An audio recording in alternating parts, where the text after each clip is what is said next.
What's up, guys? I'm Ezra, or Contra Scandal, and I just wanted to show you how I record my violin on this tune, Hard Way, which is coming out on Gravitas Recordings for the Full Circle album on March 12th. So yeah, just kind of want to give you a little run through here. Here's my violin, and basically I kind of figured out, just trial and error over, I guess, the past couple of years, what works best for me. I basically got this little pickup, which is called, is it the K? I have to look it up. The KNA VV3 pickup, rather. So you just get it on, I think I got it on Amazon for like $100. It seems to work really well. So basically I just plug in quarter inch into my audio interface, whatever audio interface you have. I have a Scarlett TI2, which I've had for a few years. It seems to work really well, and that's a pretty reasonable price too. And other than that, you just need your DAW. I'm working within Logic, as you can see here, and so let me just show you what we have here, and then I'll kind of walk you through. Basically, when I record my violin, I'll do a loop over and over, and then I'll like pick apart the clips that work the best, like the best takes, and then join them together. As you can see here, it's just one audio file, which I think I probably did. Usually I'll do 5 to 10 different takes, and then I'll kind of cut whatever is the best. Here's what I got.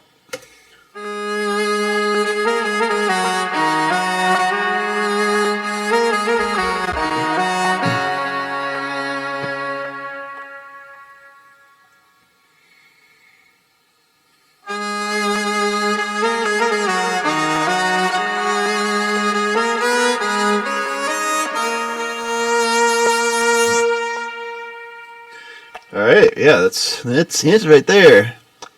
I'll just walk you through. So basically, when I start out in my chain, it's kind of I've saved this plug-in rack right here under violin. So usually I'll use about the same effects for each song. Of course, I'll change, maybe the reverb or the delays here a little bit, depending, it depends on the tune. But usually the compression and the EQing is relatively about the same. I start out with, you can use any EQ you'd like. I use the Pro Q3 by FabFilter. This thing is awesome. It's been a game changer. I remember I was scared to transition over from Logic's EQ here, but it's not even comparable, and it's great because you can do a lot of small little duckings, which is important with violin because there's a lot of really harsh frequencies. I'll get to that a little bit later, but basically I start out with just a high pass here, cutting out all those low frequencies because they're just not important really, just to clear up the mix, and then, which I actually don't necessarily use anymore because this is kind of an older tune, but now I kind of just go, this is basically Waves Tuner, which it puts everything kind of in key. If you're off, if you're a little sharp or flat, it'll correct it a little bit.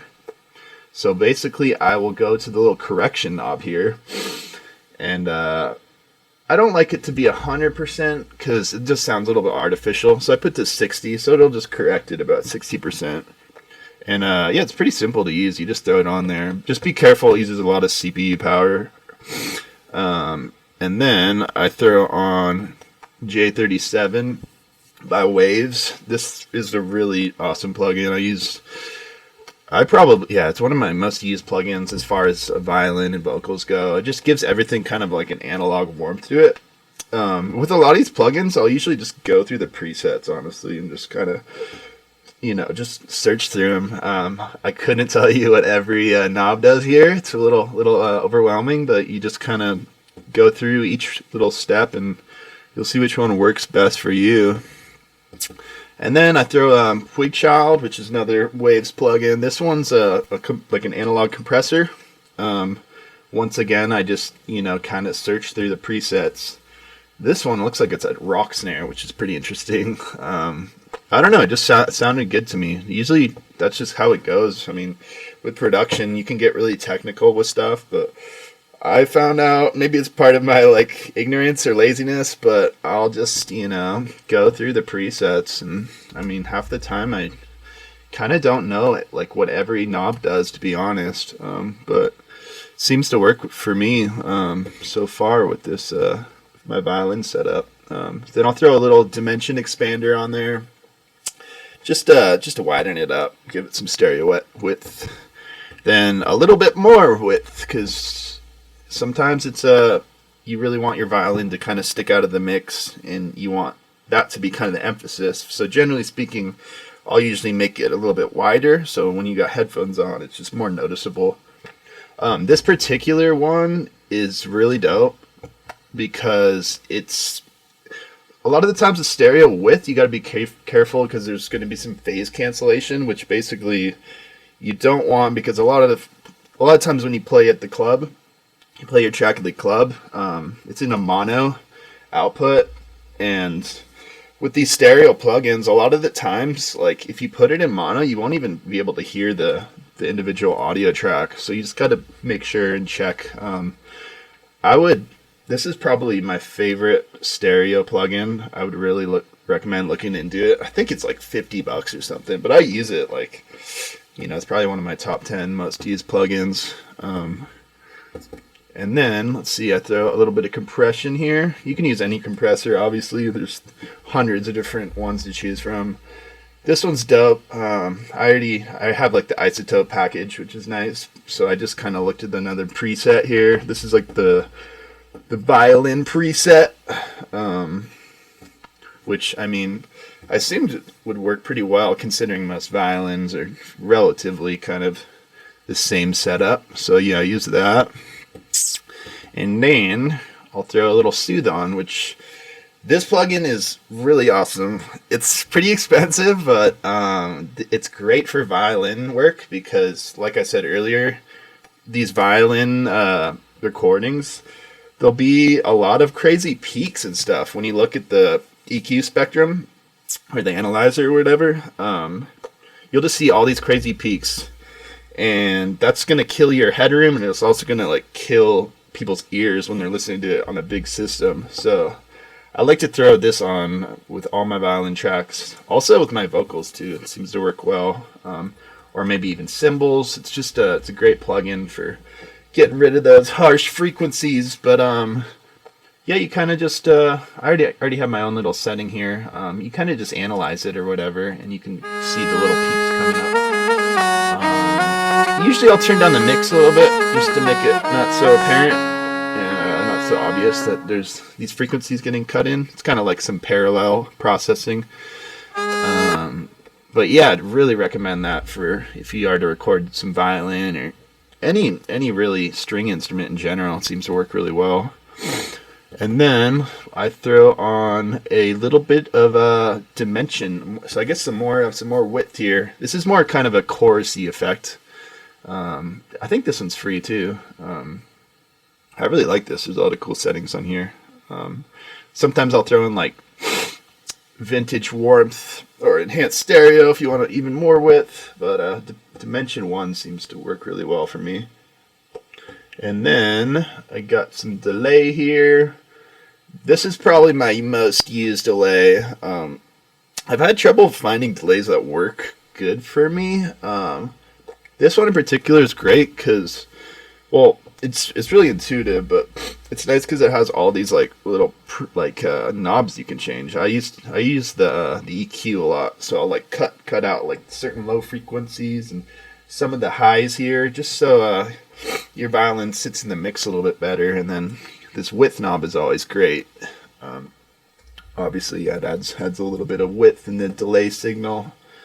And yeah, I throw on the tape mode, which kind of gives it more of a warm feel, more of a lo-fi feel. And yeah, that's my settings there. And then I threw on even a little bit of more delay here. So Once again, here is another preset. It's actually the first preset that comes up when you open this FabFilter delay plugin. I found this one works really well. I don't know, I just haven't messed with it. And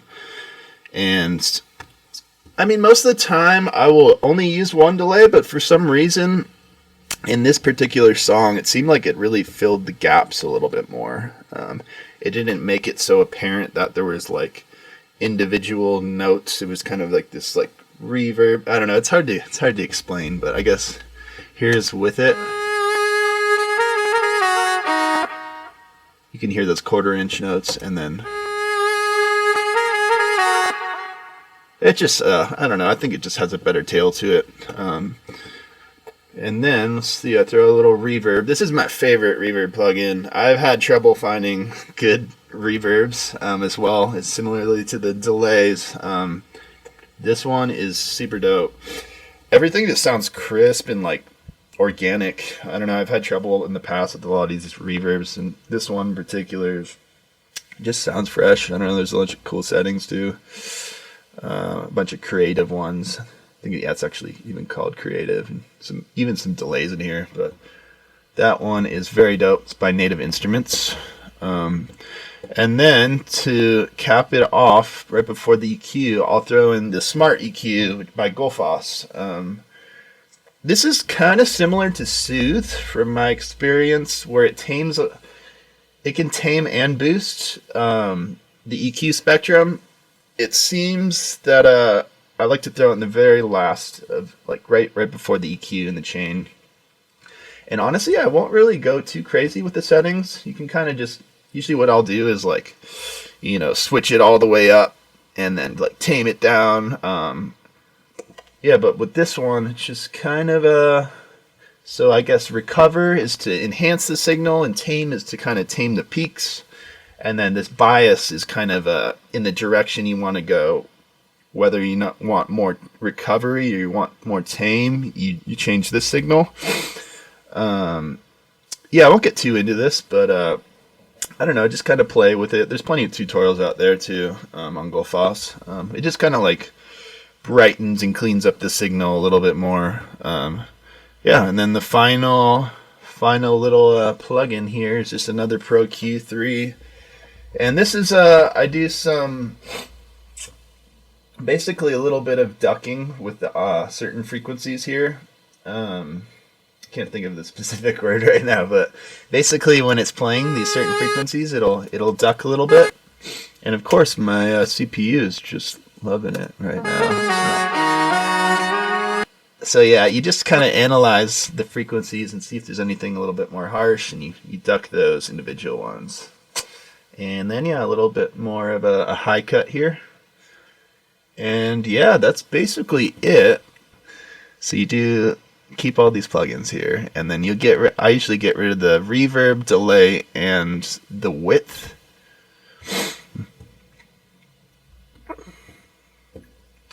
And then I'll get rid of that EQ as well, and then I'll bounce this down. And with this channel, I will basically just lower it 1 octave just to make the violin just sound a little bit thicker, I guess. Yeah, basically this is kind of the settings I have down here.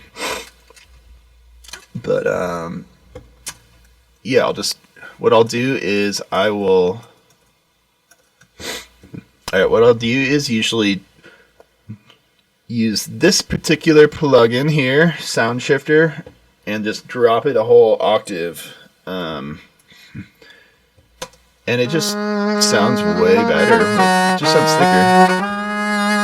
Let's throw these back on. And then I'll just turn it down a little bit here. And then I'll basically add this EQ here.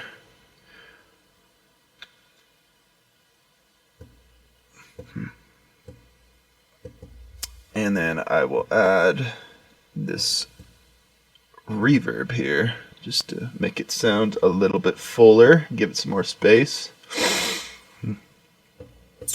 And then The deal with EQing out that lower octave, you just want to make room for the upper one. So what I do is kind of analyze the signal here, and then I notice that it's around the 2500 hertz, and I just duck that just so to leave a little bit of space. And then I'll cut the high top just to like make it super subtle.